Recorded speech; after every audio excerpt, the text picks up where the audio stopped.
ډیرو محترم مسلمانانو، نن یو بهترینه وظیفه د الله الصمد وظیفه ده. تاسو به ډیرې زیاتې وظیفې کړې وي، لیکن دا ډیره بهترینه ده ځکه دا د الله جل شانه نوم دی صفتي، او دا به تاسو صرف سل فیرې کوئ. او الحمدلله دا وظیفه زه پخپله کوم، زما پخپله عمل کې موجوده ده.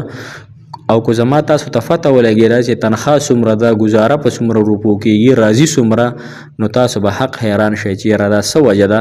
خو لیکن الحمدلله محترمو، د دې وظیفې چې کم برکات دي هغه تاسو ته نشم بیانولی. دې وظیفه کې چې الله جل شانه کم طاقت ږدلی دی محترمو، کم صفات دي د دې وظیفې هغه ډېر زیات هغه د ویلو نه دي. لهذا زه چې ته کومه طریقه ښیم نو په هغې طریقې سره دا وظیفه تاسو انشاءالله شروع کړئ د خپلو حاجاتو دپاره، د خپلو پریشانو دپاره. انشاءالله الله جل شانه به ډېر زر ترسره کړي، ډېر زر به انشاءالله ستاسو د حاجات الله جل شانه پوره کړي.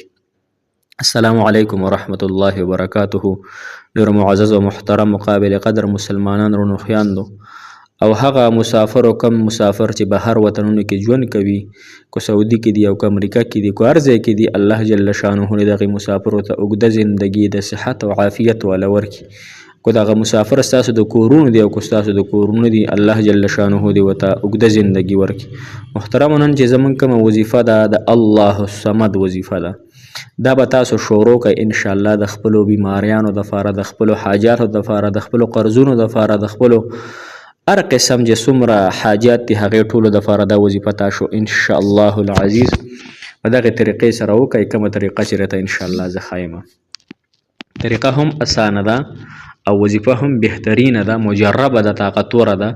نو تاسو چې هر کله د سحر مونځ وکئ محترم مسلمانانو، سحر مونځ نفس به تاسو سل فیرې الله الصمد الله الصمد څنګه چې درته زه یم داسې به یې وایه. داسې به یې نه وایي چې الله صمد الله صمد الله صمد، داسې نه، الله الصمد الله الصمد.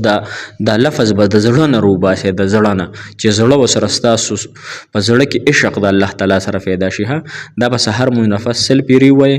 او هر کله چې بیا د ماښام مونځ راشي نو د ماښام د مونځ نه پس بیا محترم مسلمانانو بیا تاسو سل فیرې بیا ماښام مونځ چې څنګه وشي، که د نفلو نفس یې وایئ، که د فرض مونځ نفس یې فورا وایئ، دا به تاسو الله الصمد دا به سل فیرې تاسو انشاءالله په دغې طریقه باندې ووایئ.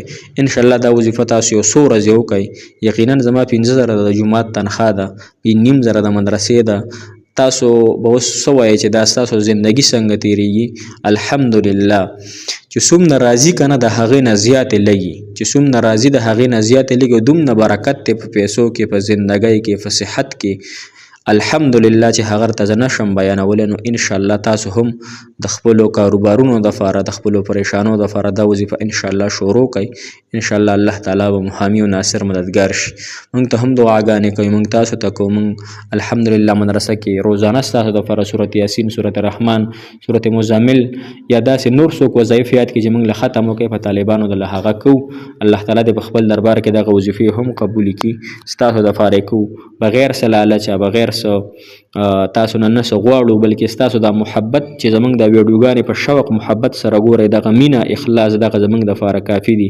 نور موږ نه چا نه پیسې غواړو، ختم هم فی سبیل الله کو، دعاګانې هم کوو، دغه رنګې وظایف هم خلکو ته فی سبیل الله ښایو، کوي هم وله په خپل الحمدلله. نو تاسو د محبتونو دغه رنګې زموږ سره ساتئ. الله تعالی تاسو له دې محبتونو عوضونه په دواړو جهانونو درکړي. الله تعالی مو د زړه ټول خواهشات جایز پوره کړه. او څومره نارینه بې نکاح زنانه دي